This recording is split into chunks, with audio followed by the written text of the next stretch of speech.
Hola a todos y a todas, muy bienvenidos y bienvenidas. Mi nombre es Celeste Fernández, yo coordino el programa de derechos de las personas con discapacidad en ASIG. Desde el equipo queremos agradecerle a todos y a todas por estar ahí hoy. Estamos muy contentos de estar realizando este tercer webinario del ciclo de conversaciones a 10 años de la Ley Nacional de Salud Mental, avances, retrocesos y desafíos. Para este encuentro tuvimos más de 1.200 inscripciones y eso nos resulta muy alentador porque nos muestra que hay muchas personas que tienen ganas de conocer más sobre este tema, que aun cuando hace no tantos años este era un tema invisibilizado, ahora hay muchas personas que tienen ganas de involucrarse en la discusión y de involucrarse en cambiar esta realidad que nos moviliza y que pone en juego la dignidad humana y la libertad de las personas.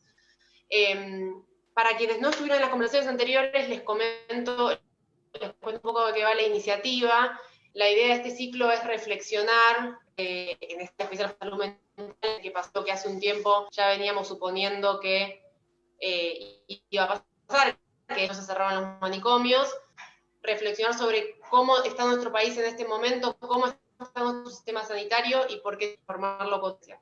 Entonces, este ciclo tiene dos ejes, uno más focalizado, que es el que hacemos este año, más focalizado en qué nos deja el manicomio, cómo avanzar hacia una salud mental comunitaria, que es el que se va a hacer hasta junio del año que viene.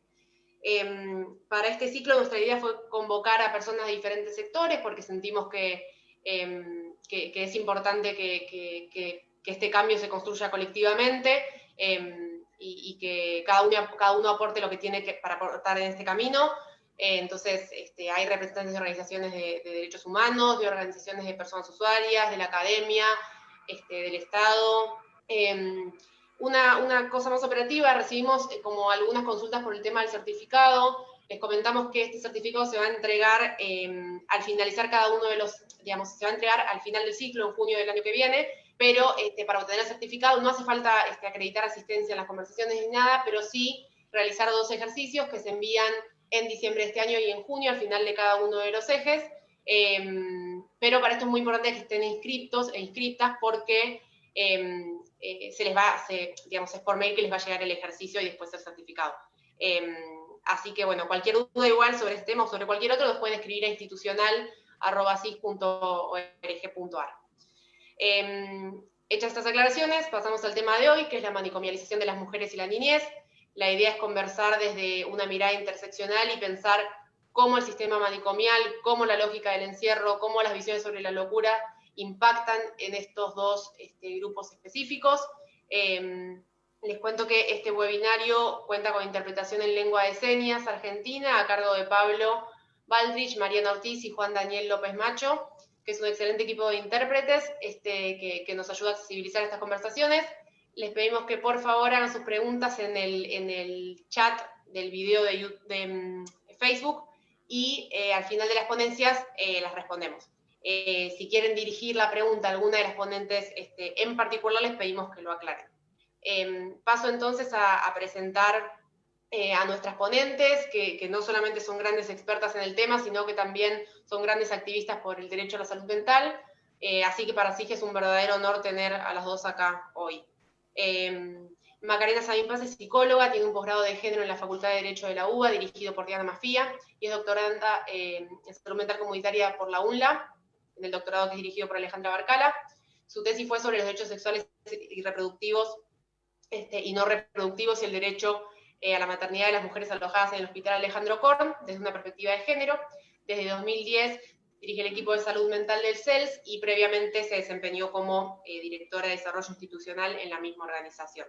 Alejandra Barcala también es licenciada en psicología, es magíster en salud pública, doctora en psicología por la Universidad de Buenos Aires y postdoctora en ciencias sociales, niñez y juventud por CINDE de la Universidad de Manizales y Claxo. Actualmente es directora del doctorado en salud mental comunitaria de la UNLA y profesora titular de la maestría y de ese doctorado. Coordina el grupo de trabajo en investigación Niñez, Salud Mental y Derechos Humanos. Es además docente sobre estas temáticas en la maestría en problemáticas infanto-juveniles de la UBA, de la maestría en salud mental de la Universidad Nacional de Entre Ríos y de la especialización en psicoanálisis en niños y adolescentes. Y también es investigadora y autora de diversas publicaciones sobre el tema. Sin más, Macarena, te paso la palabra para dar inicio a las exposiciones. Bueno, muchas gracias Buenos días a todos, a todas y a todes. Es un gusto para mí estar acá compartiendo esta mañana bueno, con todos ustedes y agradecer especialmente a Celeste, a Eduardo, a Sige en su conjunto, por estar organizando estas jornadas que son sumamente necesarias, no solamente porque este es el mes de la salud mental, así que estamos en esta suerte de entre celebración por un lado y también la exigencia de reponer algunas cuestiones vinculadas al cumplimiento de la Ley Nacional de Salud Mental, y además porque para la Argentina se juega, no es un año más en el que celebramos el mes de la salud mental, sino que es un año sumamente particular por cuanto se juega justamente el plazo impuesto por el reglamento de la ley para la sustitución definitiva hasta el cierre, ¿no?, de las instituciones psiquiátricas monovalentes de tipo asilar. Así que sumamente oportuno este encuentro, la posibilidad de generar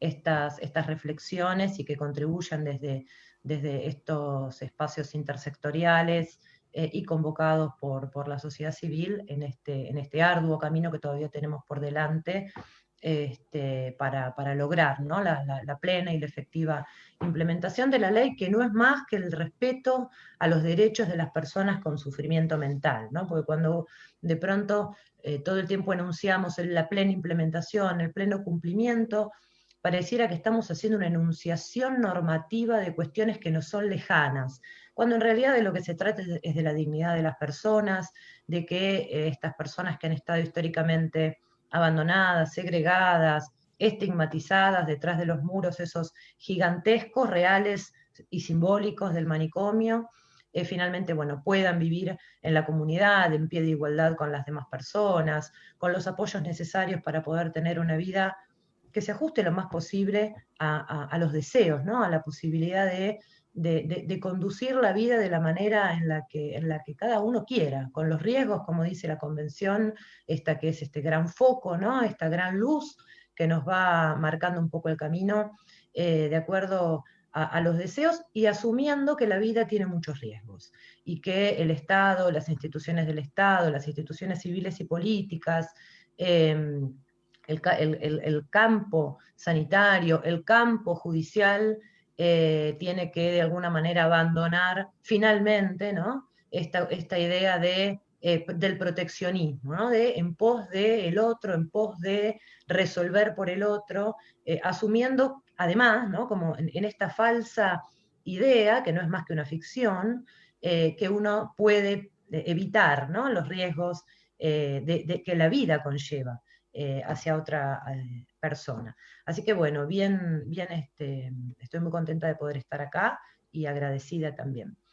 El tema que tengo para compartir con ustedes hoy, y que es un poco el título de esta mesa, es cómo la manicomialización y cómo estas cuestiones que recién enunciaba impactan de manera diferencial, ¿no? Nosotros decimos, no pasa lo mismo en los diferentes grupos, por más que todos estén institucionalizados y por más que todos estos grupos vivan en estas condiciones que yo recién enunciaba. El impacto es diferencial y entonces hay que poder mirarlo y hay que poder entenderlo desde el campo de la interseccionalidad, como decía recién Celeste, que es un concepto del feminismo. Ahora vamos a repasar algunas ideas, algunos conceptos, algunos entramados o categorías o núcleos, diría yo, conceptuales, que nos van a permitir un poco acercar algunas cuestiones conceptuales a esto que para nosotras es muy evidente cuando empezamos a trabajar en el hospital psiquiátrico. Y quiero contar muy brevemente cómo comienza el trabajo del CELS en este cruce, ¿sí?, en esta cuestión interseccional, donde empezamos a mirar la salud mental desde una mirada feminista, pero también desde la exclusión social y la pobreza, el abandono, digamos, o sea, cómo de alguna manera empezamos a advertir que teníamos que poder justamente contribuir con esta mirada compleja sobre estos problemas complejos. Y esto tiene que ver con un amparo que el CELS interpuso en la provincia de Buenos Aires en el año 2014, ya hace 6 años, por la situación del Hospital Melchor Romero. A raíz de ese amparo, que es un amparo colectivo que recae sobre toda la población que está internada por las gravísimas condiciones en las que vivían estas personas, se conformó una mesa de trabajo permanente, porque lo que nosotros dijimos junto con las otras dos organizaciones que también fueron, que son parte de este amparo y que son parte de esta presentación, no queremos resolver esto a través de un expediente, nos ofrecemos como parte de la solución. Entonces, en ese sentido, bueno, ofrecimos la conformación de una mesa permanente de trabajo, dijimos, entendemos qué es lo que pasa, porque una de las organizaciones, el Movimiento por la Desmanicomialización en Romero, es una organización territorial, y entonces podía arrojar mucho conocimiento de lo que pasaba en el territorio. Las otras dos organizaciones, la Comisión Provincial por la Memoria y el CELS, desde una mirada del campo de los derechos humanos.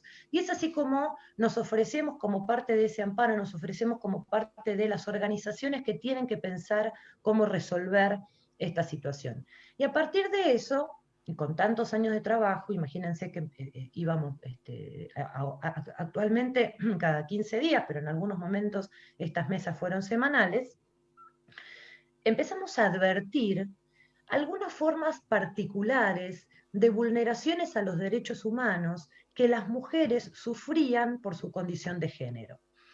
¿A qué me estoy refiriendo? Bueno, cuestiones que tienen que ver con la posibilidad de los derechos sexuales reproductivos y no reproductivos, su salud sexual reproductiva, la manifestación de la sexualidad y cómo dentro del entramado manicomial los derechos del ejercicio a una sexualidad plena eran básicamente interpretados como supuestas manifestaciones de hechos psicopatológicos, ¿sí? Entonces, cuando alguna mujer de pronto se asociaba con otra persona, tenía una relación íntima con otra persona, o la encontraban o la veían con otra persona, esto era leído desde el campo de la clínica psicopatológica, ¿no? No cualquier clínica, la clínica del fenómeno psicopatológico, y además era severamente reprimido, ¿sí? Entonces se evolucionaba en las historias clínicas como un aumento de la libido y se aumentaba la medicación antipsicótica justamente para disminuir el deseo sexual que supuestamente estaba como esto, ¿no? La idea de la desmesura. En este intento de aplanamiento subjetivo, porque obviamente tenemos que decir que la posibilidad de lo corporal y del cuerpo no es otra cosa que un cuerpo subjetivado, por lo tanto, no es el aplastamiento de la sexualidad o entendido desde el campo de lo genital, es el aplastamiento de la subjetividad de una persona. Y también empezamos a ver cómo las relaciones con los hijos eran muy duramente pensadas, reflexionadas, sentenciadas desde un punto de vista punitivo, ¿no? Donde se jugaba mucho la idea de ser o no ser capaces de maternar, como si esto fuera una función estrictamente biológica o estrictamente asociada a lo genético. Hemos escuchado dichos de trabajadores del hospital que decían no está en sus genes ser madre, ¿no? Digamos, como una adscripción plenamente biológica, biologicista, ¿sí? Ante algo que tiene que ver con, digamos, una construcción completamente cultural, ¿no? Social, cultural, que tiene que ver con los entramados familiares, digo, y para la cual también se requieren los mismos apoyos que para la vida, ¿sí? Si pensamos en términos de la Convención sobre los Derechos de las Personas con Discapacidad. Sin embargo, no era posible pensar una maternidad con apoyos. Las primeras cuestiones que aparecían era, bueno, separemos a esta madre de estos hijos porque no está dada para ser madre, no está dada para esta función. Y entonces empezamos a pensar a qué cuestiones se ataba esto, ¿no? Digamos, y por qué en las mujeres justamente nosotras veíamos estos datos añadidos, a las vulneraciones generales que padecían todas las personas que estaban en ese contexto de encierro. Voy ahora a compartir mi pantalla con ustedes para repasar algunas cuestiones conceptuales que me parece que nos van a ordenar en esta conversación. Bueno, ya sabemos, ya está dicho, algunas cuestiones con relación al patriarcado, pero que vienen bien recordarlas, sobre todo para después poder pensarlas con relación concretamente a lo que vamos a ver más adelante, ¿no? Que es justamente cómo se entraman estas cuestiones, estos núcleos o categorías conceptuales con esto otro que nosotras estamos viendo en el hospital, que es aquello que le sucede a las mujeres. Entonces, bueno, sabemos que el patriarcado es parte de las construcciones y de las categorías de la teoría feminista, introducida por Millet en los años 60, y es definida justamente como un sistema de dominio masculino que mantiene subordinadas a las mujeres respecto de los varones, pero no solamente respecto de los varones, sino sobre algunos valores y algunos aspectos determinados por los varones, ¿sí?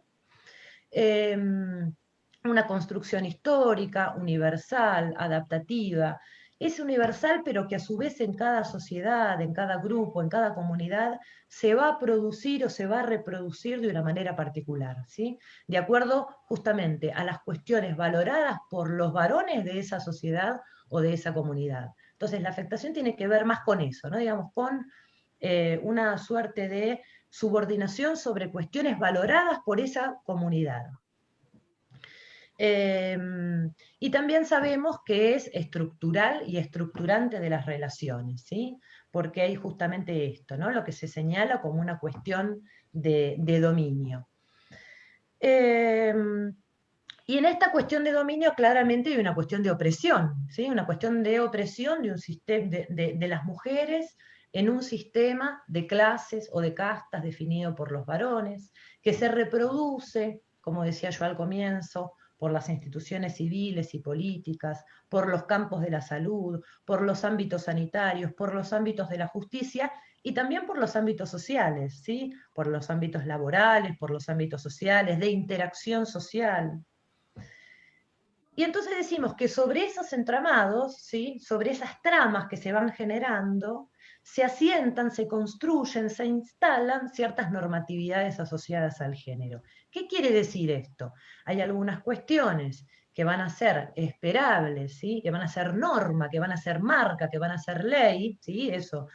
Cuando hablamos de normatividad hablamos de cuestiones que tienen valor de ley, ¿sí? Aunque esto no tenga, digamos, una traza, una consecuencia formal, ¿sí?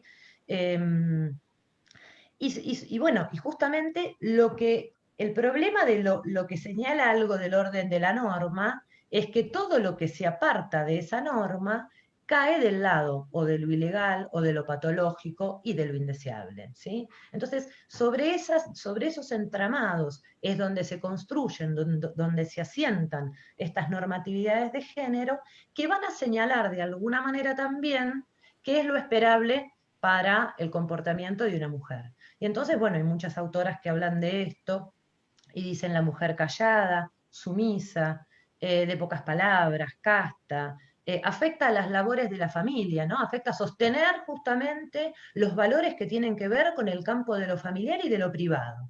Y entonces hay un concepto de cobovedia que es muy interesante, ¿no? Donde lo público y lo político es diseñado por los varones para los varones, y lo privado, lo doméstico, lo familiar, el cuidado de los hijos, el sostenimiento de la casa, es creado por los varones para las mujeres.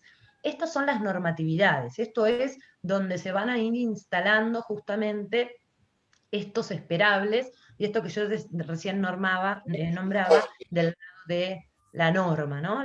La norma, la ley, pero que también habla de lo normal, ¿no? Versus lo ilegal, lo indeseable o lo patológico, ¿sí? Y entonces sobre esos entramados, sobre esas normatividades, se van construyendo precisamente estereotipos, ¿sí? O sea, la mujer casta, callada, sumisa, madre, de pocas palabras, afecta a las labores de la casa, afecta a sostener el desempeño escolar de les hijes, y no de cualquier manera. No, acá lo importante no es que sea madre, es que sea la mejor madre, ¿sí? Acá lo importante no es que haya un amor y un deseo vincular con esos hijos, sino que ese amor lo sea todo, ¿sí? Entonces empiezan a construir esta suerte de estereotipos vinculadas hasta incluso a las labores que están, digamos, constreñidas a las mujeres. Entonces ya no se trata de ser madre, se trata de ser la buena madre, ¿sí? Y todo lo que se aleje de esa buena madre va a ser entendido como una madre amoral, una madre que tiene poco cariño para dar. ¿Y qué es la buena madre? Es esa madre que todo lo da, esa madre como una especie de ese amor, ¿no?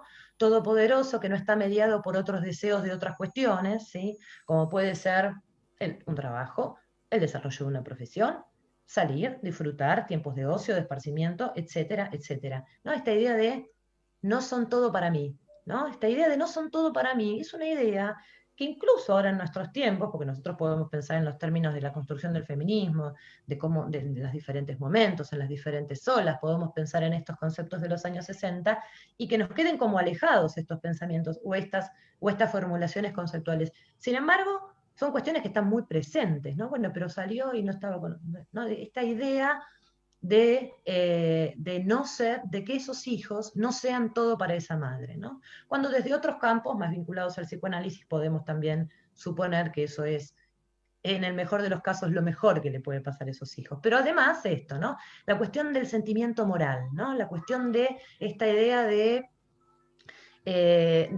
la censura, de lo punitivo por no estar justamente a la altura de esas circunstancias impuestas por el poder patriarcal.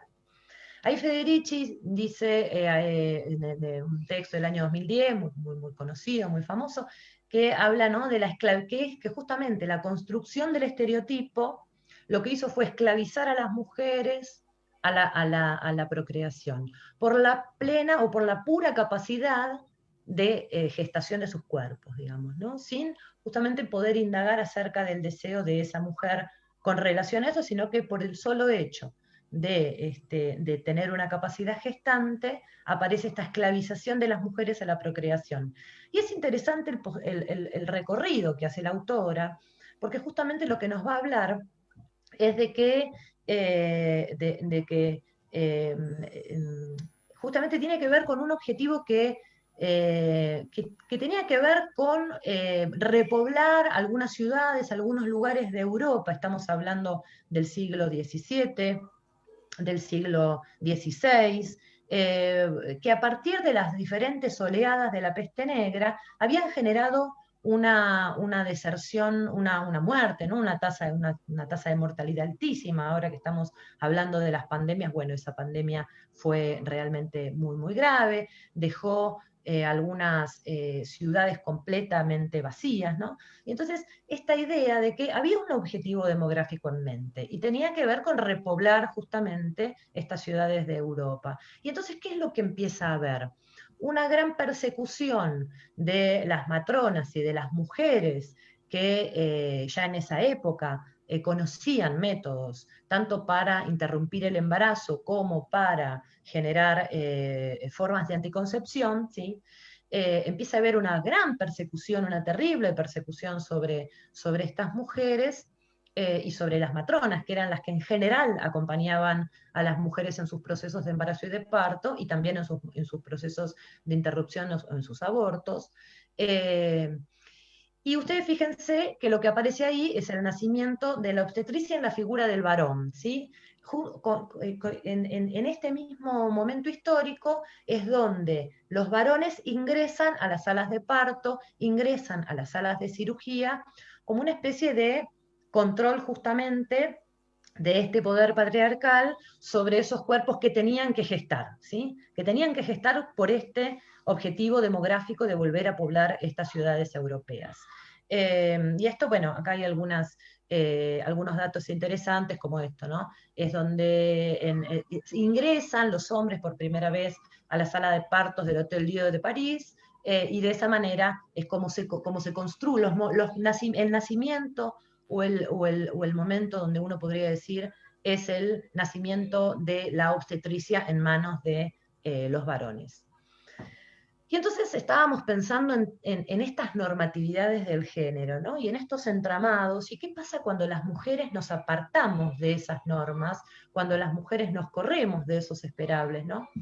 Y entonces hay algunas autoras que empiezan a pensar en el malestar psíquico de las mujeres, en el sufrimiento psíquico. Hay Mabel Burín, una psicoanalista argentina, trabajó mucho estas cuestiones. Dicen, ¿qué es lo que pasa cuando las mujeres interpelan el poder patriarcal, interpelan estos lugares asignados por su condición de género? Bueno, y ahí entonces lo que dice Burin es, el malestar psíquico de las mujeres tiene que ver, o es un emergente, ¿sí?, de estas condiciones opresivas, ¿sí?, de las condiciones opresivas interpuestas o impuestas por el poder patriarcal, ¿sí?, asociado a la función, asociado a un montón de cuestiones, y en esta, como dice acá, juxtaposición de imposiciones sociopatriarcales, la escuela, el trabajo, la familia, ¿sí? Entonces acá lo que vemos es cosas que nos suceden a todas, ¿no?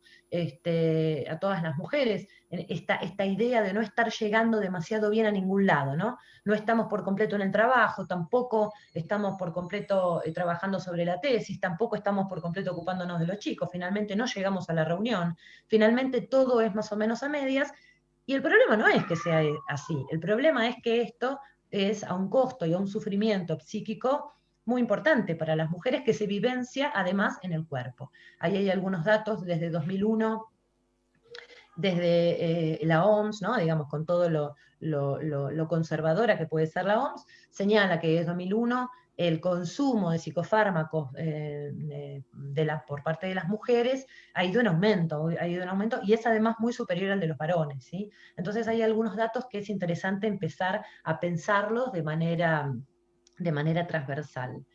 Y entonces, bueno, esta es un poco la idea de la presentación, ¿no? Los problemas de salud, enfermedad de las mujeres, ¿no? En esta dialéctica, salud-enfermedad, como formas de resistencia, ¿sí?, a la opresión que genera la cultura patriarcal.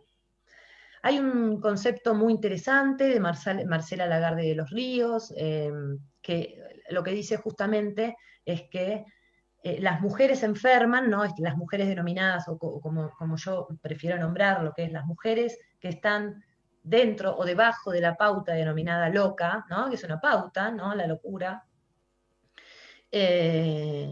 como también, ¿no?, la línea de Burin, como una forma de respuesta ante el renunciamiento del orden patriarcal. Y ahí aparece la sentencia loca, ¿no?, la pauta loca.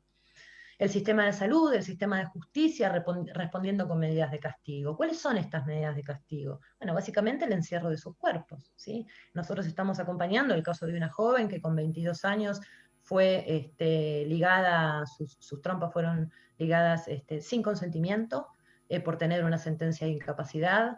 Su hijo fue dado en adopción plena como primera medida.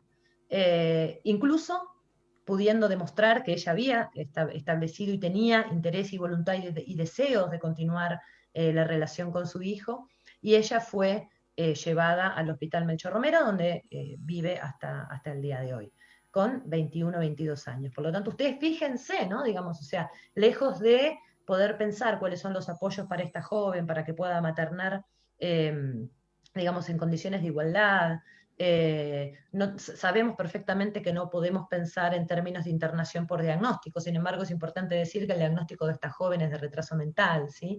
Entonces, digo, pensar todas estas cuestiones donde claramente ahí lo que aparece es el encierro de sus cuerpos, ¿sí?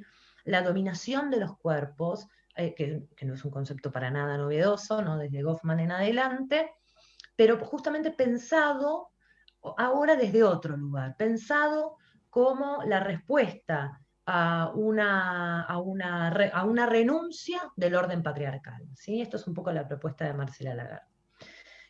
Bueno, esto es lo que les comentaba recién, el dato reconocido por la OMS sobre el consumo de psicofármacos por parte de las mujeres. Otras medidas de castigo tienen que ver con la separación de los hijos, lo que yo contaba recién del caso que estamos acompañando, ¿no? Y que no es un caso puntual, no es una excepción, esto es una práctica. Antes de la pandemia también, desde el CELS estuvimos trabajando junto con la Defensoría de Ciudad y con otros organismos por intentar reponer un vínculo que había sido separado, entendiendo que, nada, porque se produjo en un hogar de mujeres, donde viven mujeres con hijos, hijes, un altercado, un entredicho entre dos mujeres. Bueno, se llamó al SAME y se la llevaron a una de ellas. Sus dos hijos fueron separados de ella y separados entre sí. Uno de ellos era lactante, y ella fue llevada al Moyano, ¿sí? Y esta situación que se operó, que se interpuso en pocos minutos, costó 9 meses, ¿no? Miren, incluso qué paradójico el dato del tiempo. O será que escuchamos, ¿no? Más allá de la palabra concreta. Costó 9 meses volver a producir, a desarmar todos esos trámites, todos esos papeles, todo ese andamiaje, ¿sí? Que se había desenlazado a raíz de un entredicho entre dos mujeres que eran convivientes en un hogar. Así que bueno, claramente la separación de los hijos, hijas, eh, es una práctica sobre la que tenemos que mirar, sobre una práctica muy importante para que podamos empezar a justamente a desnaturalizar, ¿no? A desnaturalizar, o sea, en ningún caso puede esta ser una medida de primera ratio, ¿no? Una de esas primeras medidas sobre las que se echa mano. En todo caso son medidas de última elección cuando todas las demás fueron probadas y no resultaron suficientes recién en ese momento. Y el descrédito de su palabra, porque a partir de que aparece la pauta denominada como loca, todo lo que diga, digamos, justamente ya no tiene crédito, ¿sí? Claro, lo dice ella, ¿qué vamos a esperar? ¿Sí? Este,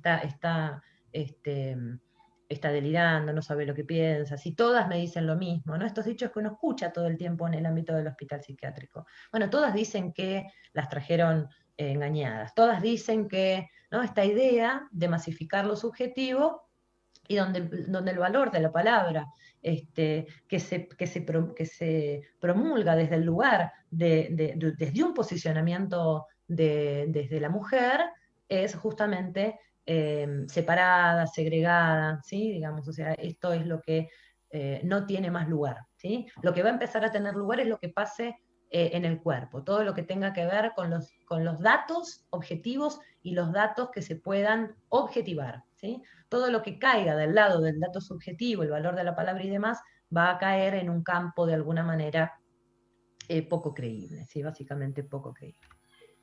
Bueno, bien. Y entonces decíamos esto, que aparece la ruptura del estereotipo impuesto por la cultura patriarcal y de la mano de esta ruptura, digamos, ¿sí? O sea, se rompe ese lazo, ese falso acuerdo, ¿no? Podríamos decir, porque desde la opresión, desde el lugar del oprimido, uno podría preguntarse cuál es la capacidad para sostener justamente un lazo, ¿no? Un lazo, un acuerdo social, ¿no? Esto tiene que ver justamente con un lazo, de la oprimida en este caso. Entonces, aparece la ruptura, aparece la caída de ese lazo y ante esto justamente aparece la respuesta que es el encierro manicomial. Disculpen.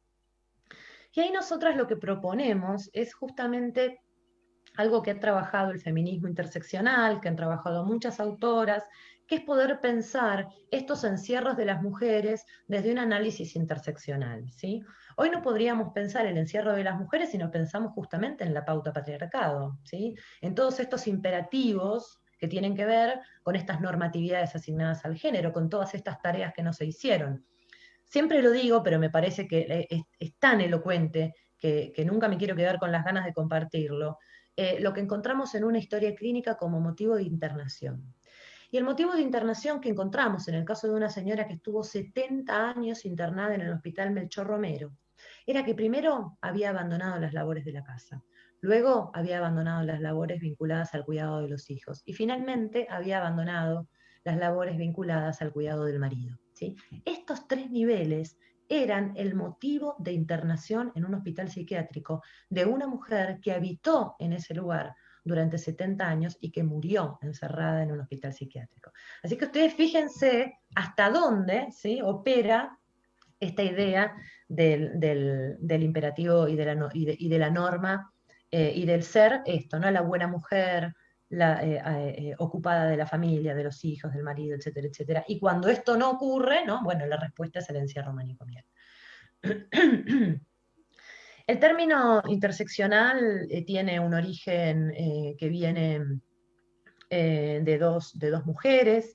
La primera mujer fue Charlotte Hawkins Brown, que era una activista negra, que venía justamente, un feminista, y que ella, a raíz, no sé si conocen la historia, iba a una movilización en un tren y la hacen salir del vagón en el que estaba y la hacen ir al vagón de los negros, ¿sí?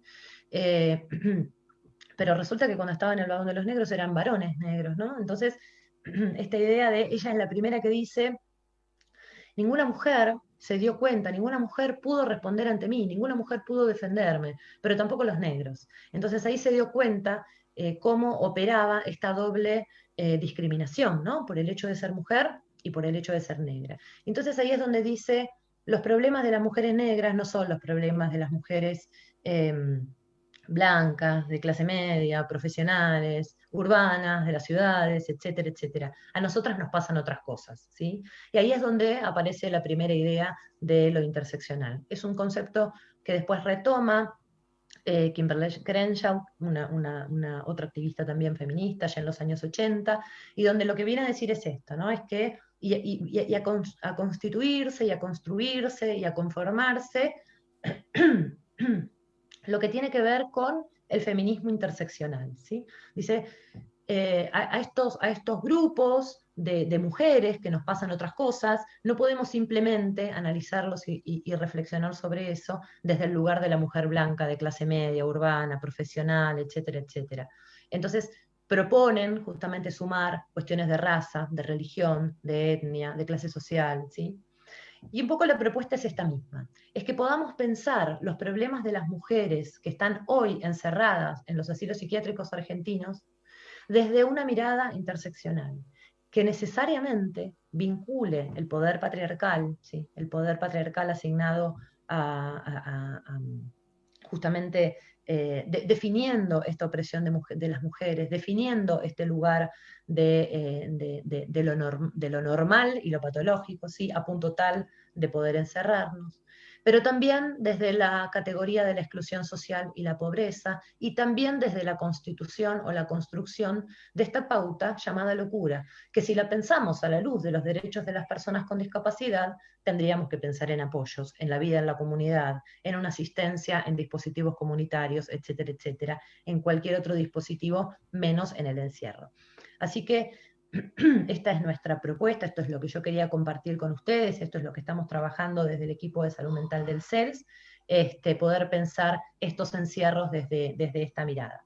Y para terminar, acá comparto las imágenes de estas compañeras que tanto nos han ayudado a pensar estos problemas, y la última imagen es la de Damiana Crigi, que era una niña muy, muy pequeña, que fue sustraída de una comunidad guaraní, y que, bueno, básicamente robada, ¿sí? Por colonos, llevada a la casa de una de las personas que era un médico, que era parte de esas personas, de estos colonos, que la llevaron en principio a su propia casa para desarrollar labores domésticas, servidumbre y demás. Eh, y que con los años ella fue creciendo y y en la edad de la pubertad, con el despertar sexual, claramente hubo una mirada patologizante sobre su personalidad, a punto tal de que fue encerrada en el hospital Melchor Romero, ¿sí? Murió siendo niña por tuberculosis, y además, bueno, lejos de poder interpretar, digamos, las diferentes conductas, las diferentes manifestaciones como parte de una niña indígena, ¿sí? Otra vez, ¿no? La idea de lo interseccional, eh, fue, bueno, su cuerpo fue encerrado, fue medicalizada, hay una foto que la muestra desnuda, para justamente, porque era utilizada para investigaciones sobre el cuerpo, antropométricas y demás, y entonces, bueno, esta idea de poder reivindicar a estas mujeres que de alguna manera tienen mucho que ver con el tema que hemos desarrollado en esta mañana. Termino acá y bueno, quedo a disposición para las preguntas o lo que quieran compartir. Muchas gracias.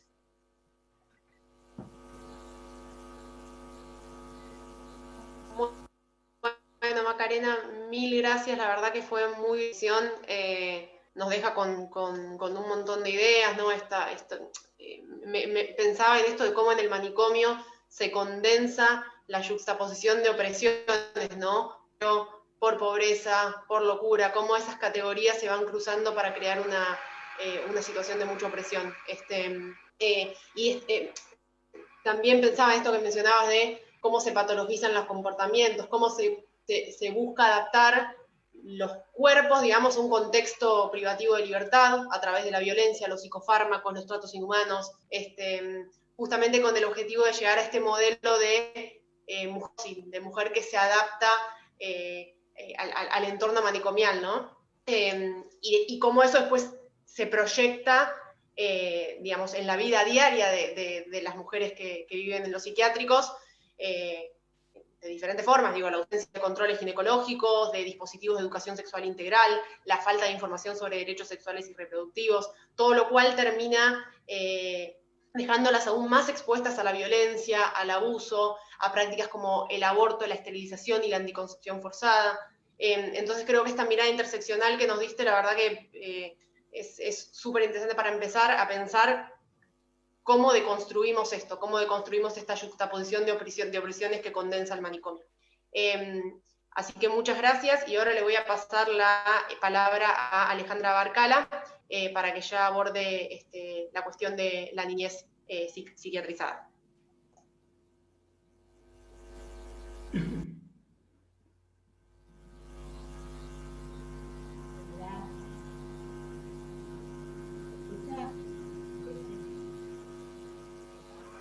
Sí, un poco bajo, Alejandra, pero...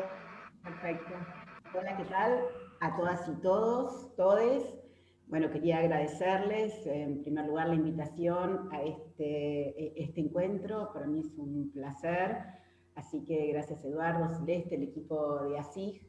Y es un placer también compartirlo con Macarena, digamos, ¿no? Compartir este espacio con Macarena, que bien desarrolló esta primer parte del título que ustedes planteaban, que era el tema de la interseccionalidad, y agradecerles por incluir lo generacional para pensar la interseccionalidad, porque siempre las infancias como muy lejos del campo, digamos, de pensamiento de la salud mental. Y claramente, y más en este difícil contexto del COVID, de la pandemia de COVID que estamos transitando, hoy la situación de las infancias es una situación de un alto nivel de complejidad. En primer lugar, porque UNICEF planteó recientemente que se espera para fin de año alrededor de un 60% de niños, niñas y adolescentes bajo la línea de pobreza. Y el COVID, si bien ha sido muy invisibilizado en el tema para pensar las infancias, el 7% de las personas contagiadas por COVID son niños y niñas también. Y en los inicios de la pandemia, masivamente los y las niñas institucionalizados fueron aquellos que sufrieron mayores niveles de contagio, ¿no? Digamos, por las condiciones mismas que traía la institucionalización. Y por otro lado, pensar desde esta otra eje que ustedes planteaban, que es el tema de manicomialización. Manicomialización es un término que acuñó una investigadora que es Noemí Munequian cuando estudiaba el proceso en Río Negro de vulneración de derechos de las personas que estaban internadas en ese momento en el manicomio, el olvido de las personas en las instituciones psiquiátricas y el proceso de salida, digamos, ¿no? De integración comunitaria de todas estas personas. O sea que es un término muy latinoamericano, digamos, ¿no? Muy argentino y muy acuñado desde una perspectiva cultural en Río Negro. Entonces me parece que es son dos ejes interesantes para poder pensar el tema de las infancias. Yo no quiero hablar de los niños ni sobre los niños, sino que me gustaría, ya que tenemos este espacio, poder compartir en esta situación, digamos, actual de incertidumbre y de vulnerabilidad para todos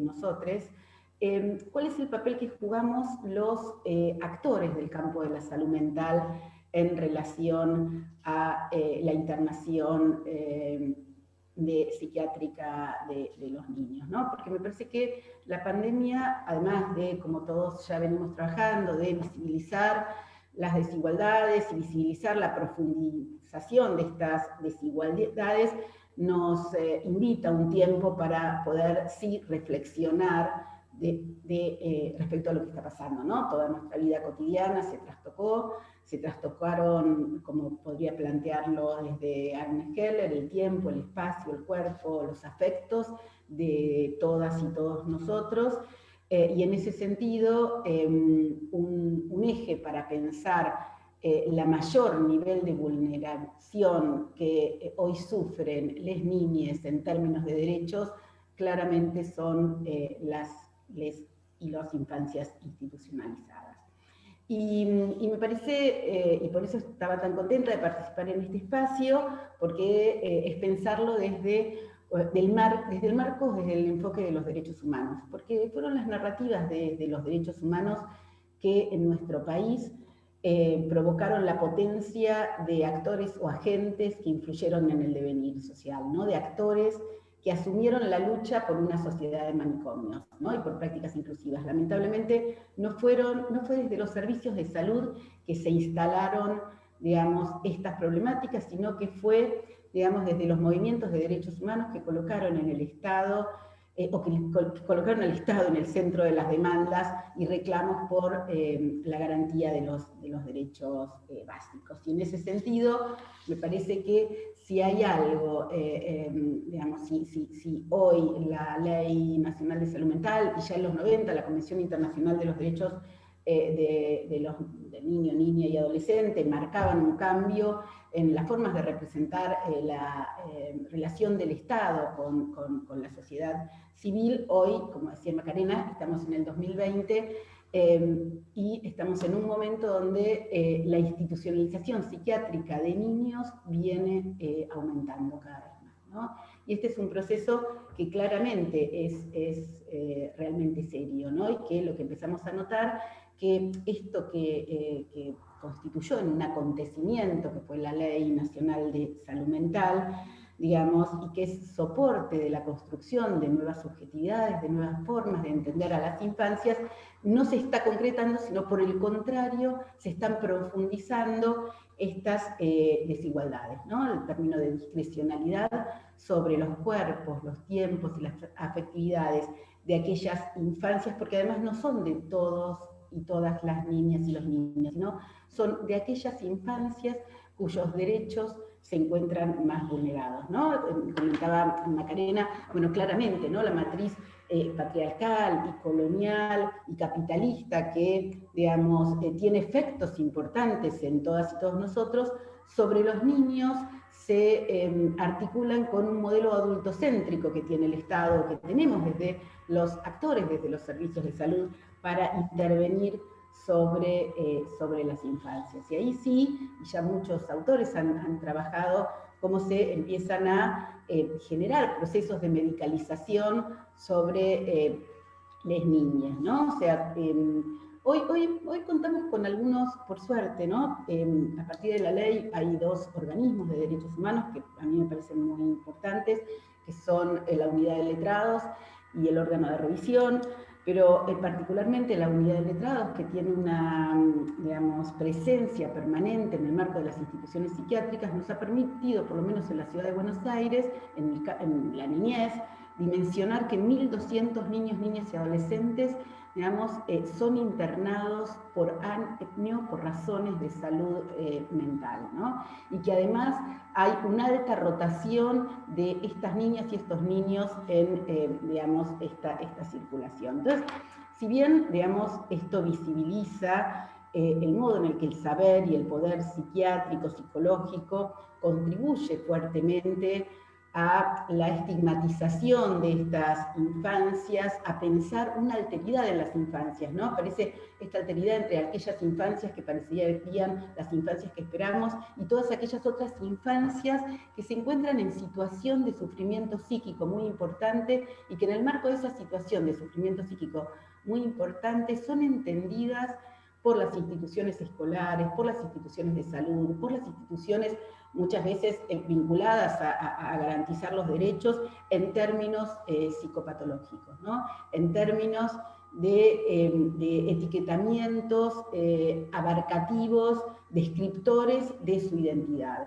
Y las infancias, y todos sabemos, digamos, la necesidad de un otro para su construcción subjetiva es central. Y si este otro, representado en el Estado, digamos, ejerce sobre estos niños y estas niñas violencias institucionales tales como definirlos con estos conceptos, en realidad construye identidades subalternas, identidades denigradas, identidades que los niños y las niñas después, digamos, incorporan como si realmente fueran propias, ¿no? Entonces ahí yo creo, y por eso la pregunta, es que habría que repensar un poco cuál es la función que tenemos los adultos, y en esto usted lo trabajaba mucho en relación a, bueno, ¿cómo podemos instalar una nueva forma de diálogo franco y profundo que rompa de alguna manera esta, digamos, este abuso, ¿no? O esta, digamos, como avance sobre los cuerpos de las y los niños, ¿no? Yo por esto quería contar un poco, no en abstracto, sino cómo funcionaba para las infancias estos estereotipos, estos estigmas, que en un primer momento nosotros habíamos empezado a investigar con Leandro Luciani Conde y con un grupo de investigadores en la Universidad de Lanús, qué pasaba con aquellos chicos que por producto de traumatismos sociales muy severos se encontraban en una situación en la cual no podían responder y su cuerpo respondía de una manera desorganizada, y esto era denominado como una crisis de excitación psicomotriz, ¿no? Y estas crisis de excitación psicomotrices, que en realidad eran formas de expresar los sufrimientos que estas niñas y estos niños tenían, eran rápidamente patologizadas y se generaba un circuito de deriva institucional donde ni en la escuela, ni en los servicios de salud, ni en los organismos de derechos locales o zonales se les daba una respuesta. Y como finalización muchas veces de no poder responder a este sufrimiento, aquellas niñas y aquellos niños en situación de sufrimiento psíquico y social más profundo terminaban internados en hospitales psiquiátricos. Y esos hospitales psiquiátricos o esos hogares especializados, hogares de salud mental, o distintas nombres en las cuales uno podría llamar, se denomina a lo que llamaríamos manicomio, digamos, estos chicos quedaban encerrados ahí, eliminados de toda posibilidad de contacto, digamos, con su vida social, y ahí sí se plantearían como una, digamos, casi muerte simbólica, ¿no? Como la imposibilidad de ejercer desde las infancias algún tipo de derecho de ciudadanía. Si sus voces claramente eran denigradas, eran desacreditadas, y claramente cuando un chico entra en estas instituciones, su voz deja de tener sentido. Y si bien siempre las voces de los niños han sido acalladas de alguna manera o no han sido tomadas en cuenta, si hay un lugar donde digamos, estas voces son de alguna manera invisibilizadas, digamos, es en las instituciones totales. Instituciones totales que se pueden llamar de distinta manera, ¿no? Pero que instituciones que acogen a grandes cantidades de niños con altos niveles de sufrimiento y que performatean sus identidades, ¿no? Entonces, ¿qué pasa en el marco de COVID con estas situaciones? A mí me llamó mucho la atención el modo en el que, más allá de todas las denuncias que hay frente a qué está pasando en estas instituciones cerradas, la impunidad y la tolerancia silenciosa. No obstante, hay muchos y muchas trabajadoras que frente a esta situación se encuentran muy preocupados. Y voy a dar algunos ejemplos que en el equipo de investigación venimos detectando en las instituciones que alojan a estos niños. Y en primer lugar, hasta, por ejemplo, para hablar de la institución más reconocida que hay para internar niños en la ciudad de Buenos Aires, que es el Hospital Tobar García, en términos de cuidados, se han desarrollado las prácticas de mayor nivel de crueldad que se pueden generar en las infancias. Les niñas, durante el término de la pandemia, hasta hace dos o 3 semanas, vieron restringidas sus vínculos con sus familiares. O sea, pensándolo en términos de cuidados, se rompió toda posibilidad de vínculo con sus referentes, con sus familiares. En estas instituciones no se cuentan con, digamos, tecnología que les permitiera a estas niñas contactarse diariamente con sus familiares, con sus amigos, con sus vecinos, con sus terapeutas, porque en este marco también las instituciones quedaron de alguna manera, digamos, la cantidad de profesionales, sobre todo los profesionales ad honorem, dejaron de ir a estas instituciones. Entonces los chicos y chicas perdieron la referencia que tenían. O sea que se rompió toda la posibilidad de vínculo intersubjetivo. Desde el campo de la salud mental nos podríamos preguntar cómo en pos de mejorar a un niño o una niña durante 4, 5 meses, 6 meses, se imposibilitan los contactos que tienen. Nosotros ya sabemos que los hospitales psiquiátricos, en las clínicas, en las comunidades terapéuticas, estas son prácticas que ocurren cotidianamente. Pero acá, digamos, ocurrió, digamos, incluso a mí me llamaba la atención, ¿no? Porque en el 2020, donde estamos pensando en el cierre de los manicomios, tenemos instituciones que encierran a los niños de 6 a 12 años en instituciones manicomiales, y que en esos 6 a 12 años rompen con la posibilidad de los vínculos. Claramente aumentan las violencias institucionales, aumentan las violencias. ¿Por qué? Porque la única forma que, y hablando esto de la vida cotidiana, en los cuales estos chicos pueden expresar su afectividad, es a través del cuerpo. Uno pensaría, ¿qué pasa con un niño o una niña que no pudo tener un contacto corporal con una persona que tuviera con quien tuviera un vínculo? No se nos ocurriría pensar esto en ninguno de nuestros 3 hijos, sobrines, digamos, o sea, y sin embargo, parece que la naturalización de esta infancia es entendida en términos de una alteridad otra que parece no comprender o estar dentro de la categoría de niñez.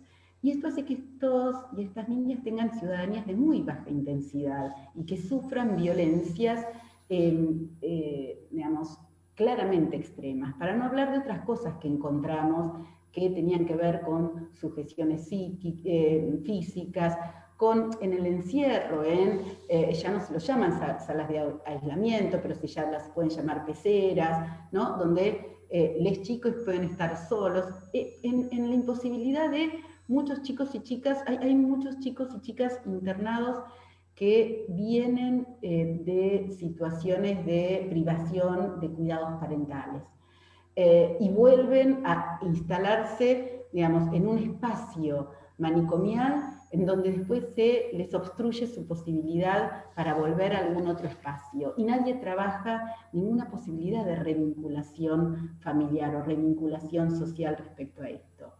Notábamos también, bueno, todo un tema, trabajar infancias y géneros, infancias y niñas, pero también muchas violencias subjetivas, tales como la discriminación de género, como el cambio de salas por motivos de identidad sexual, como la obligación de compartir actividades con personas adultas, ¿no? Como si también ahí no hubiera ningún tipo de diferenciación, ¿no? Entonces encontrábamos prácticas de segregación en sus diversas variantes.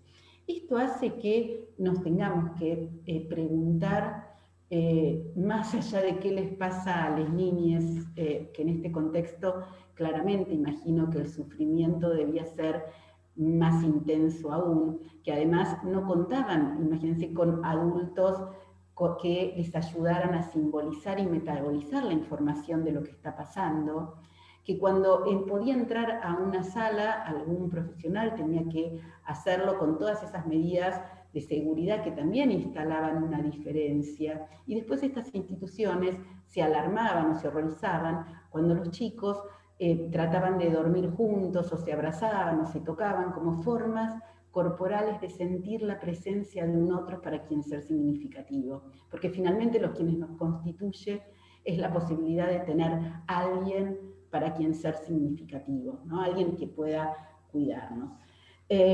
Claramente todas estas son intervenciones contra la voluntad de las niñas. No creo que personas les hayan preguntado a estos niños y estas niñas qué era lo que pensaban, ni que les hayan explicado por qué los medicaban o las medicaban, o por qué, digamos, utilizaban sobredosis de medicación porque las niñas estaban más nerviosas. O sea, no, claramente, digamos, se generan círculos viciosos en relación a estas situaciones. Yo creo que visibilizar estas violencias, que son violencias estructurales y directas sobre los cuerpos, pero también son violencias simbólicas sobre las posibilidades de construir futuro de estas niñas, de la posibilidad de pensar qué va a pasar, digamos, o qué proyecto, ¿no?, tienen, porque generalmente ninguna de estas instituciones está trabajando en algún proyecto que le amplíe la posibilidad de pensar algún futuro respecto a lo que se está pasando. Ni que hablar la desinserción escolar, digamos, que tienen estos chicos, ¿no? Y ni que hablar de la imposibilidad de construir lazo social o de comprender de manera colectiva y de integrar paulatinamente a estas niñas en una posibilidad.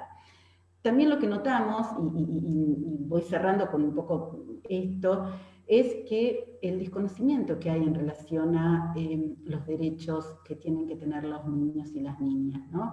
La falta de protocolos de actuación en relación a esta situación, las internaciones prolongadísimas, y prolongadísimas porque no hay lugar donde estos y estas niñas puedan ser alojados, pero no hay otro modo, ¿no? Hemos perdido la posibilidad de pensar creativamente cuáles son los modos que como sociedad tenemos que darnos para poder garantizar el derecho a estos niños a tener una familia.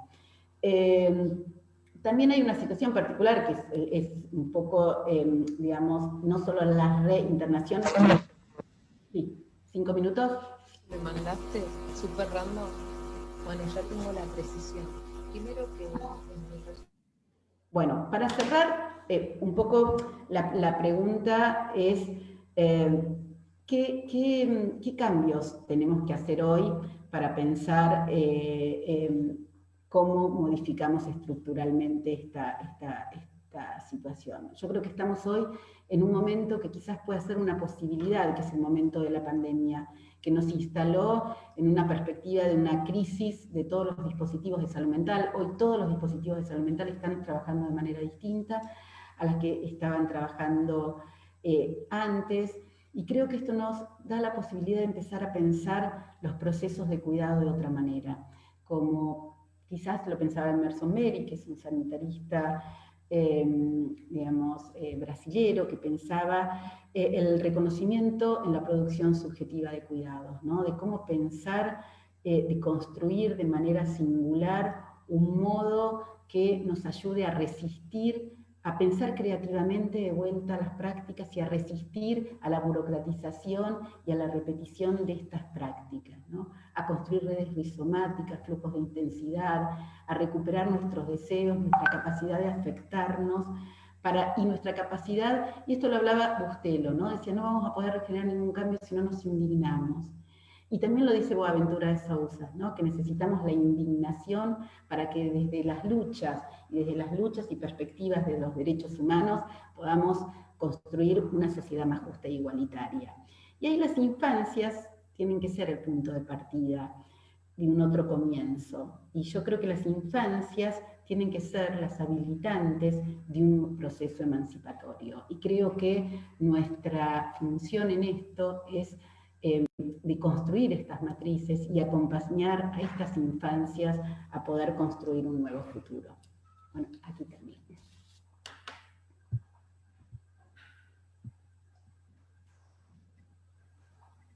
Perfecto, Alejandra, muchísimas gracias. Nos iluminó muchísimo también tu exposición y nos recuerda la importancia de seguir trabajando por esta situación, que también fue observada por el Comité sobre los Derechos del Niño en ANAS y también por el órgano de revisión nacional, que trata estas prácticas vulneratorias de derechos, tanto en las condiciones de vida al interior de los establecimientos, pero también en el contexto social e institucional que da lugar a la internación, ¿no? En lo que pasa antes en las trayectorias de las niñas para llegar al psiquiátrico.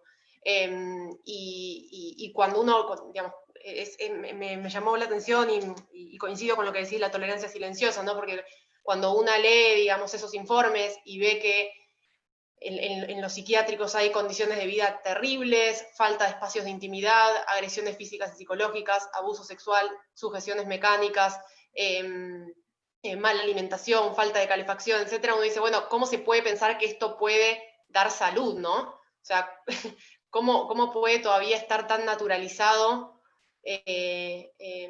esto? Y me quedé pensando también en esto que mencionabas del modelo adultocéntrico, que en general está siempre, ¿no? No solamente en el caso de las niñas psiquiatrizados, pero que se agrava en este caso. Y cómo atravesar la puerta del manicomio es silenciarse.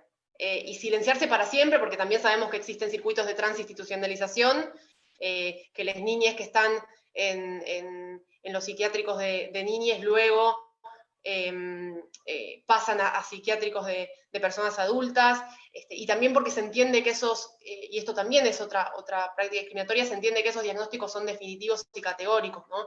Que nunca van a poder cambiar. Bueno, entonces eso, nada, te agradecemos muchísimo por esta exposición que nos ayuda a pensar, y esperamos que también podamos comprometernos todos a cambiar esta realidad y entender de una vez por todas que el encierro no cura, que solamente vivir en comunidad, vivir con los propios referentes afectivos y haciendo las actividades que hace cualquier otra persona, es que se puede garantizar la salud. Voy a leerles una pregunta del público que dice, quizás las dos tengan algo para aportar en esta pregunta, dice, ¿cómo se puede pensar el respeto de la subjetividad y el deseo de la mujer, el respeto por su palabra, en el entrecruzamiento con los derechos de los niños? Dicen acá que en la práctica existen muchas confrontaciones respecto al posicionamiento ético que son muy complejas de resolver, y si se les ocurren algunas líneas para pensar eso o algún material en el que esta cuestión esté desarrollada.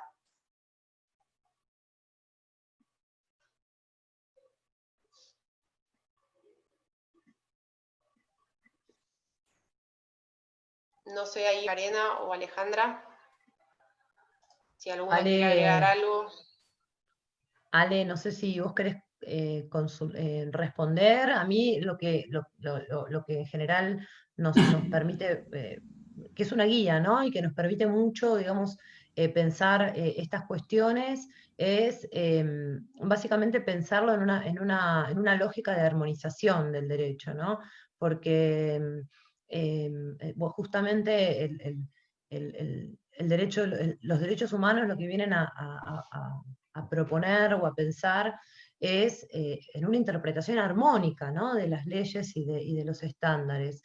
Quiero decir con esto, nosotros podemos pensar en pos del interés superior del niño, pero que en ningún caso puede ir y chocarse de cara, y darse de bruces contra el derecho de las mujeres a maternar, ¿no?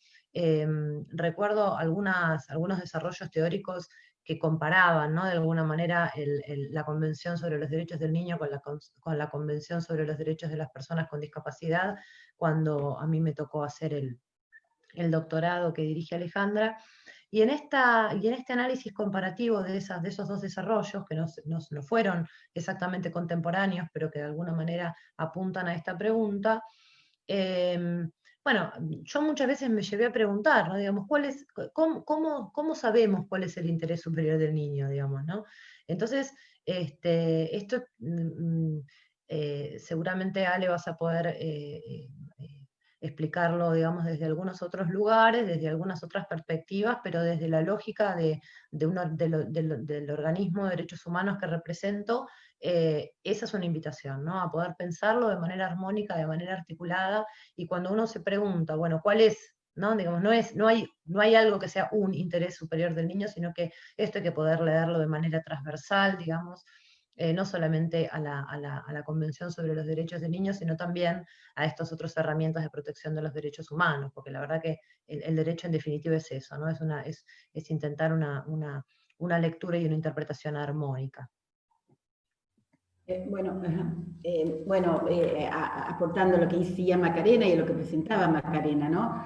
Desde el campo de la salud mental hay toda una situación, sobre todo en niños institucionalizados, de culpabilizar a las madres, ¿no? Y de pensar también que, digamos, el proceso de construcción subjetiva está solamente depositado en la figura de esta mujer progenitora madre.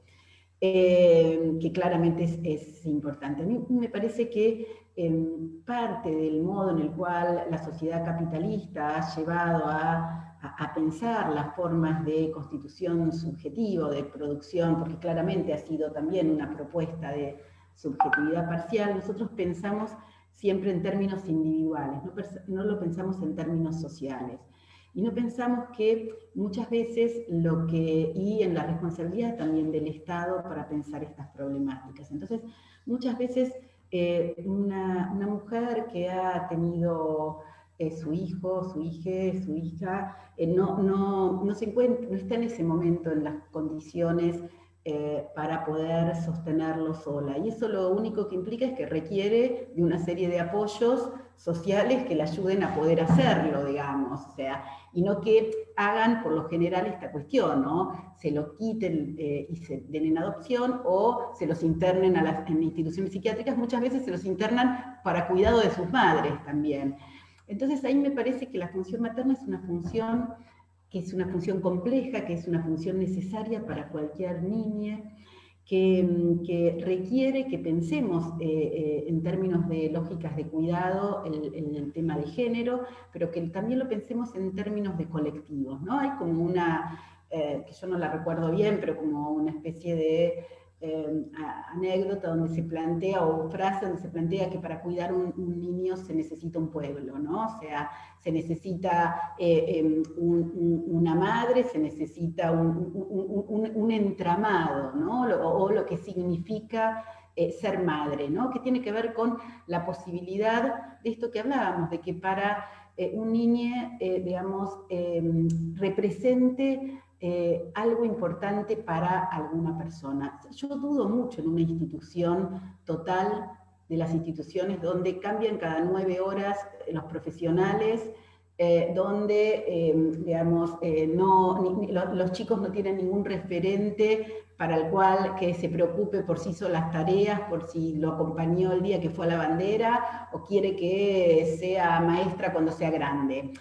Creo que también se instala en un sustrato de pensamiento biológico la maternidad y también la construcción subjetiva de la infancia. La construcción subjetiva de la infancia tiene que ver con un entramado donde la mirada del otro es esencial. Entonces yo creo que pensando en esta relación, creo que hay que tratar de generar dispositivos de apoyo a aquellas mujeres que en algún momento particular estén con alguna dificultad para ejercer su maternidad, o a algunos hombres que quieran, que estén en ese lugar, o a cualquier sujeto que quiera, digamos, que este niño y esta niña sea significativo para él, ¿no? Y creo que un poco lo que vemos en el campo de la institucionalización psiquiátrica, que estos chicos son de todos, pero no son de nadie. ¿Vieron? Hay como 30 profesionales interviniendo de un montón de disciplinas.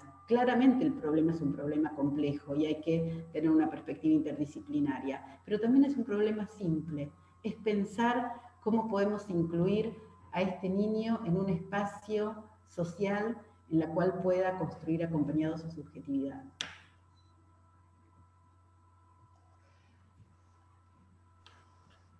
Perfecto, Alejandra y Macarena, muchísimas gracias por sus respuestas. Después también en la audiencia nos preguntan por qué motivos es que se encierra a las niñas, ¿no? Y digamos, por dónde empezar o qué sería necesario para cambiar ese sistema y darles respuestas que efectivamente garanticen el derecho a la salud mental.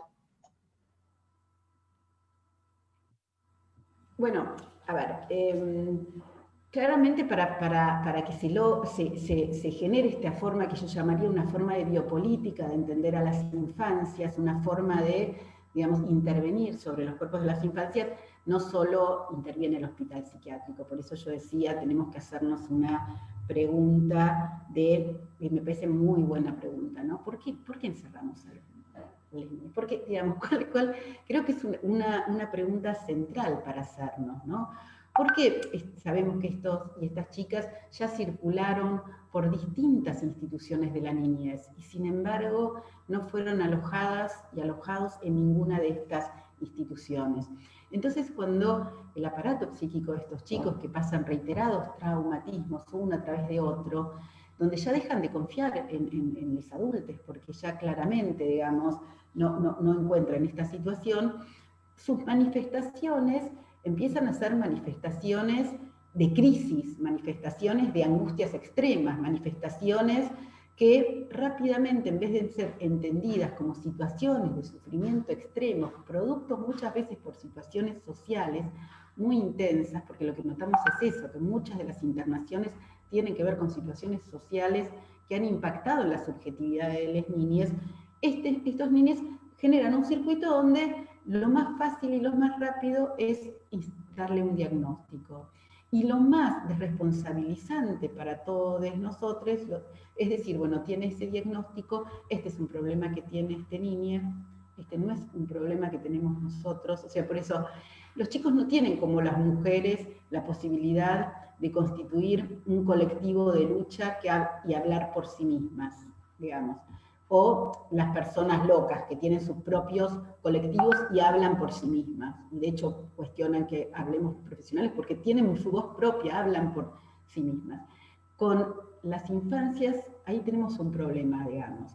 Ahí tenemos que establecer un diálogo que nos permita juntos poder pensar esto, ¿no? ¿Por qué estamos encerrando aquellas infancias otras, aquellas infancias diferentes, aquellas que no entran dentro de este circuito? Y esto que un poco, digamos, veíamos recién y planteaba Celeste, que es, bueno, y de estas infancias que en el fondo, a ver, ¿qué chico salió de un hospital psiquiátrico mejor, digamos, ¿no? Por lo general, digamos, vuelve a estar esta cuestión de transinstitucionalizaciones, de repeticiones de estas institucionalizaciones y no vuelve a estar acompañado, ¿no? Yo creo que tenemos que pensar, y ahí la pregunta, dispositivos que alojen a las infancias y que no sean solo del sector salud, que no sean solo del sector educación, que estén muy anclados en los territorios, en la construcción de comunidad, de lo común, del lazo social, lo que estamos viendo ahora en la pandemia, ¿no?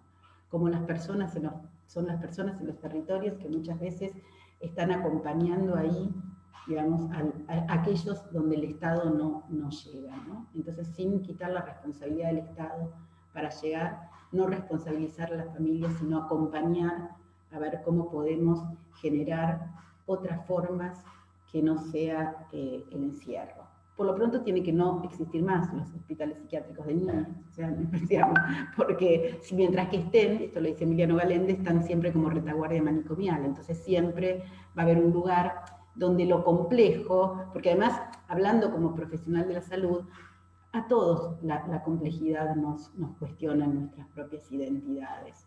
Pero en vez de repensarlo en términos de cómo nos repensamos en el ejercicio de nuestro propio poder, cómo nos repensamos en las formas en las que tenemos que transformar la manera en la cual actuamos. Digamos, creo que si pudiéramos generar esta reflexión y pensar qué otros modos de intervenir que no fuera también centrarnos en nuestra identidad profesional, que hemos sido capacitados para dar diagnósticos, para tener una lógica vinculada a lo binario, a lo normal y a lo no normal, y esto implica todo un trabajo, diría, de reflexividad de todos nosotros en los modos de interacción, ¿no? Pero también teniendo en cuenta la angustia que nos produce, que muchas veces esa angustia hace que rápidamente lo solucionemos encerrando a alguien, que es invisibilizándolo, ¿no? Sacándolo de nuestra, digamos, marco de visión.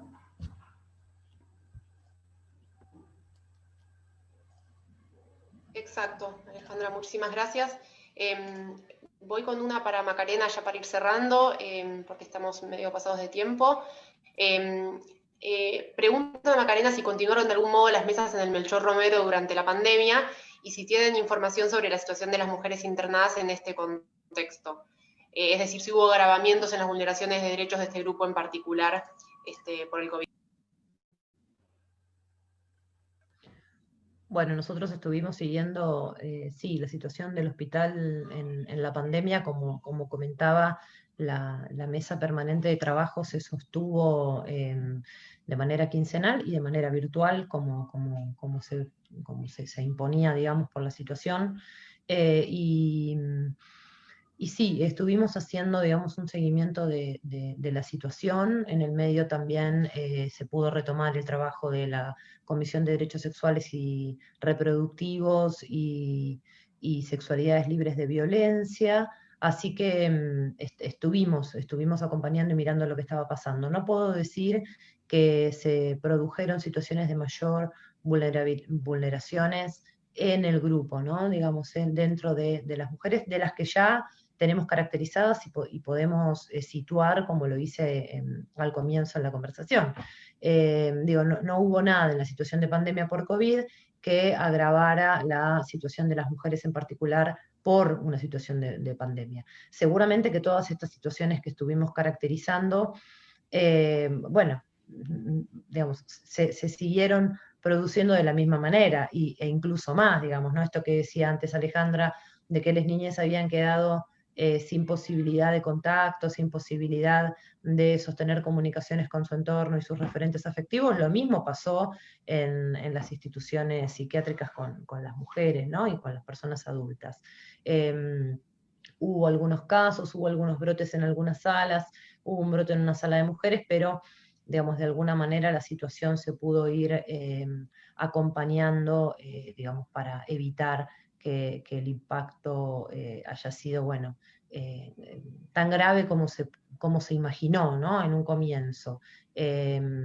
Así que, bueno, ahí estamos acompañando de cerca y monitoreando la situación de ese hospital como de otros.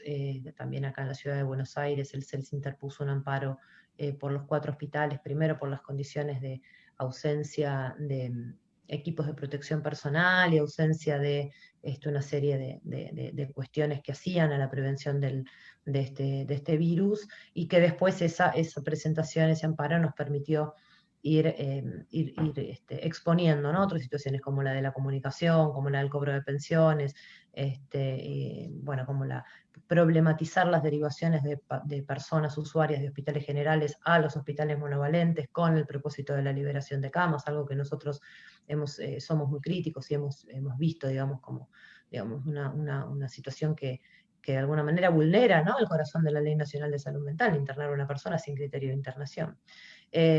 Así que estamos acompañando el desarrollo de esta terrible situación que nos tocó vivir a todos, ¿no?, como comunidad, en los hospitales psiquiátricos para justamente evitar no solamente la propagación del virus, sino justamente que se responda únicamente con medidas de encierro, ¿no? Eso es de alguna manera lo que nosotros vimos con esta pandemia, que al encierro estructural, encierro material y encierro simbólico en el que viven las personas usuarias de salud mental en los hospitales psiquiátricos, por el contexto de pandemia, de alguna manera la respuesta institucional fue la de mayor encierro, ¿no? Encierro alejamiento, esta idea del aislamiento social que no tendría que haberse llamado de ninguna manera aislamiento, sino en todo caso distanciamiento físico, ¿no? Porque, bueno, en algunos grupos redundó, digamos, con eso, con medidas de mayor aislamiento real, aislamiento simbólico, y en una situación donde claramente las instituciones que están encargadas de velar por los derechos de las personas que están encerradas, bueno, tienen pocas posibilidades de llevarlo a cabo, y las personas que están encerradas pocas posibilidades de efectuar denuncias también, ¿no? Así que hemos estado ahí acompañando un poco esta situación. Excelente, Macarena, muchas gracias. Y voy con la última ya para cerrar. Disculpen que no llegamos a leer todas las preguntas, pero bueno, estamos medio pasados de tiempo. En cualquier caso pueden enviarlas a institucional@cis.org.ar y en todo caso se las podemos pasar a las ponentes. Pero bueno, ya para leer la última, nos preguntan cómo ven los procesos de externación, si tienen las herramientas y presupuestos necesarios para funcionar, y si funcionan bajo las mismas lógicas estigmatizantes que favorecen las internaciones. No sé ahí, chicas, si alguna quiere empezar o... No lo sé, la verdad que no lo sé. Nosotros venimos investigando en el marco de instituciones de niñez por razones de salud mental, internados por razones de salud mental. Ahí nosotros no estamos viendo que haya una, digamos, vemos una cosa buena en este contexto, y yo creo que el contexto de la pandemia lo visibilizó, que es que se visibilizó la situación de vulneración de derechos que hay. Nosotros, y ahora sí hablo desde la academia, lo que tenemos es la responsabilidad de desarrollar estudios. Bueno, Maca hace su tesis sobre esto, o sea, tratar de conformar, digamos, la mayor cantidad de herramientas teóricas que visibilicen la realidad y a su vez, digamos, puedan tener un impacto en las políticas públicas. Claramente, queremos tener un impacto en las políticas públicas. Claramente, bueno, Provincia de Buenos Aires está teniendo, digamos, una perspectiva que es más que alentadora. Por lo pronto ha habido recientemente un acto en donde se planteó el modo en el cual se planifica el cierre de los manicomios. El lema es digamos, Buenos Aires libre de manicomios. Me parece que, digamos, ya instalar una narrativa diferente, digamos, o plantear una propuesta o una intención política diferente, a mí me parece que es importante. Yo, como estamos hablando de intersecciones, creo que las infancias, y me interesa la intersección generacional, las infancias siempre quedan atrás en estos contextos. También tengo que decir que, digamos, tanto desde Nación como desde la provincia se ha dado un lugar para pensar las infancias, ¿no? O sea, tanto a través de webinar en Nación como a través de, sí, todo un equipo de trabajo fuertemente en provincia. La verdad es que no estoy estudiando eso y no sé. Lo que sí sé que en lo que nosotros vemos en la institucionalidad de las infancias, lo que seguimos encontrando son vulneraciones de derechos que la verdad que no podemos permitir, que no podemos naturalizar, que nos tenemos que indignar, que tenemos que visibilizar. Así, bueno, acá está Macarena, ¿no? El CELS, quien instaló el tema de salud mental en la agenda del Estado, fue el CELS con el informe Vidas Arrasadas, ¿no? Yo esto digo, siempre después de que muchos años, después de postdictadura y después de muchos años de modelo neoliberal, el CELS, digamos, instaló la agenda. Pero yo creo que cuando mostró ese informe la gente se indignó, y ahí hubo una transformación. Yo creo que, o por lo menos quiero que en el tema de las infancias, mi objetivo era transmitir la indignación frente a esta situación que siempre queda como postergada, y que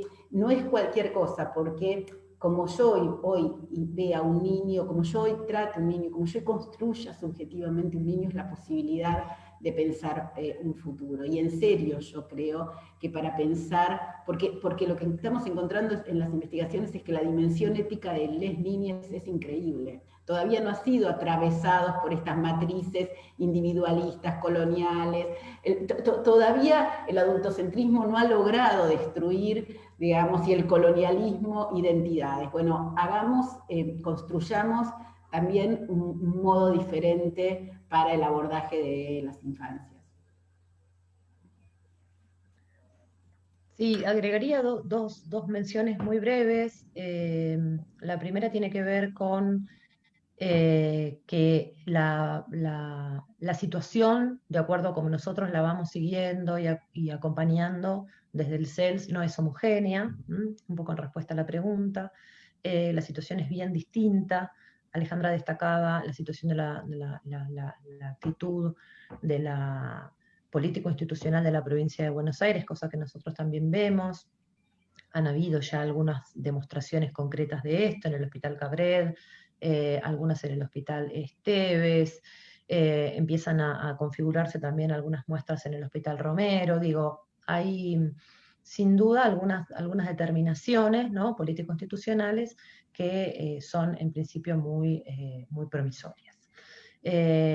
Pero esta no es una situación homogénea en todas las jurisdicciones del país. De hecho, ayer estábamos conversando con los miembros de la Corte de Tucumán en un curso que estamos dando a peritos del campo de la salud, peritas del campo de la salud, y bueno, nos preguntaban justamente cuál era la situación, ¿no? Digamos, y que en las provincias, en algunas provincias, no hay demasiados rasgos, demasiadas marcas de que se esté avanzando en la pauta impuesta por la Ley Nacional de Salud Mental. En ese sentido, lo primero es esto, la primera respuesta es que los avances son bien heterogéneos, bien distintos, que van a haber algunas, yo creo, algunas prácticas y algunas demostraciones que van a permitir mostrar que no solamente esto es un mandato legal, sino que es posible desde el campo de la salud, como modalidad de abordaje y de intervención, es una modalidad posible. Y lo otro que me interesa decir, dos cuestiones muy cortitas. La primera es que el plazo que impone la ley es un plazo, ¿sí? No es una fecha que se nombra y que, bueno, si más o menos no fuimos llegando, como dijimos 2020, podemos decir 2021. Acá hay una responsabilidad que tiene que ver con un plazo legal y que caídos estos plazos habrá que rendir cuentas, ¿no? Digamos, por parte de las autoridades institucionales, las autoridades de aplicación de las leyes, deberán rendir explicaciones y cuentas sobre por qué se avanzó más o menos. Quiero decir, es un plazo legal, entonces tiene toda la importancia de un plazo legal, ¿no? Como cuando los plazos se caen, algo ocurre, ¿sí? Y esto es importante señalarlo, porque no es que más o menos da lo mismo y que, bueno, entonces ahora ponemos una prórroga para...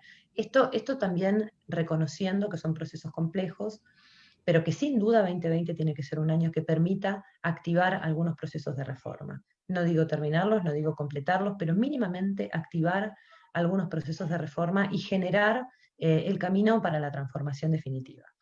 Y en línea con esto, señalar que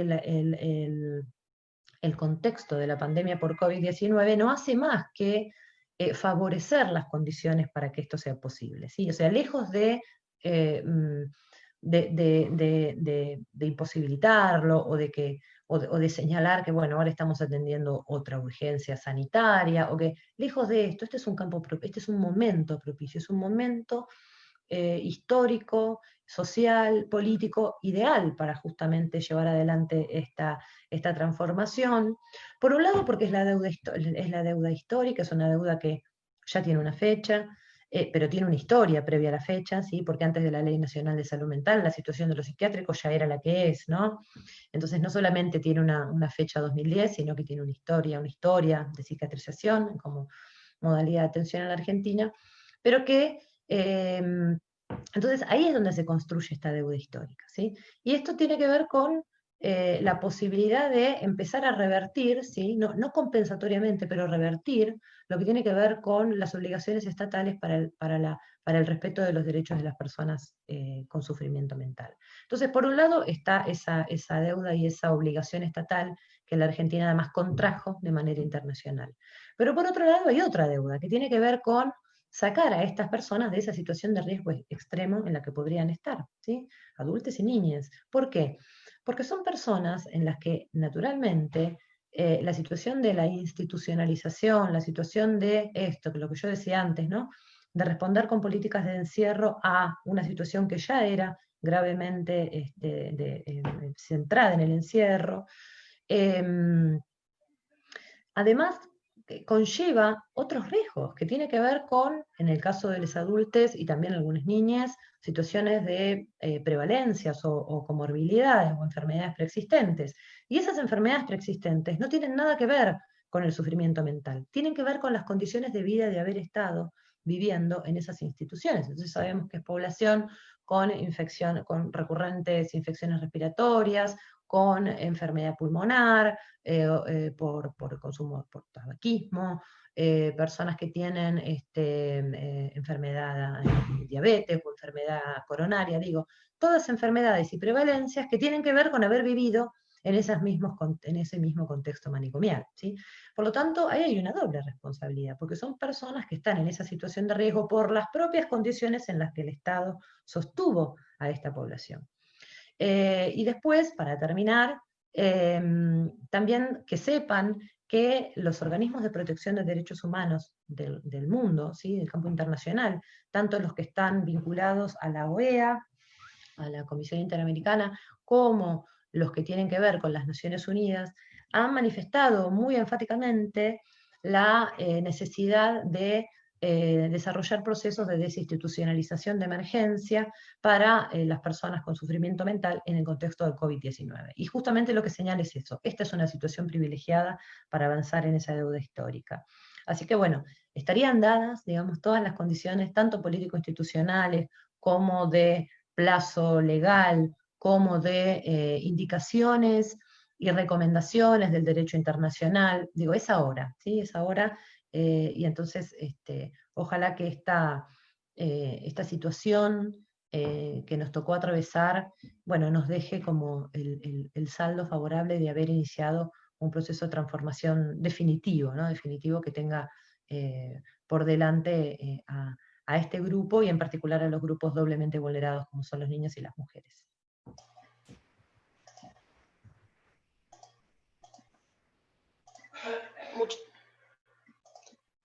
Muchísimas gracias, chicas. Para cerrar, solamente una idea en relación a todo lo que estuvimos hablando. Nada, pensar en esto que las personas internadas viven vidas atravesadas por el manicomio, ¿no? Porque a veces decimos esto de la persona está internada, y a mí me da la sensación de que eso banaliza un poco la experiencia. Porque para todos estar internada es generar algo temporario, ¿no? Pero estas no son internaciones cualquiera, estamos hablando de vidas manicomializadas, o sea, de una experiencia deshumanizante que coopta todos los aspectos de la vida y que arrasa con la subjetividad de las personas. Entonces creo que pensarlo de esta manera y que todo lo que se dijo también hoy acá nos ayuda a dejar de naturalizar el encierro psiquiátrico y entender que los manicomios hay que cerrarlos, que no se trata de mejorarlos. El hospital psiquiátrico hay que cerrarlo y las personas tienen que vivir en la comunidad con los apoyos que necesitan y no aisladas. Eso es lo que impone la Convención sobre los Derechos de las Personas con Discapacidad y la Ley de Salud Mental. Ahora sí, cerrando, les pedimos disculpas por el inconveniente con YouTube, hubo un problema a nivel global y les avisamos que este conversatorio que se transmitió por Facebook igual se va a subir a nuestro canal de YouTube, así que lo pueden volver a ver y compartirlo con otras personas. Le agradezco enormemente a nuestras ponentes, Macarena, Alejandra, a nuestros y nuestra intérprete, a Constanza, Eduardo y Dominique, que forman parte del equipo de discapacidad de ASIG y que además en esta oportunidad estuvieron en el apoyo técnico, y a todos ustedes por participar y seguir acompañándonos en este ciclo. Los esperamos el próximo 18 de noviembre a las 11 horas en el encuentro sobre el control de las prácticas manicomiales para discutir junto a María Graciela Iglesias, Mariano Laufer Cabrera y Facundo Capurro Robles sobre el rol de los organismos de protección de derechos en el control de las internaciones por motivos de salud mental. Así que bueno, nuevamente muchas gracias y hasta la próxima. Chao, muchas gracias.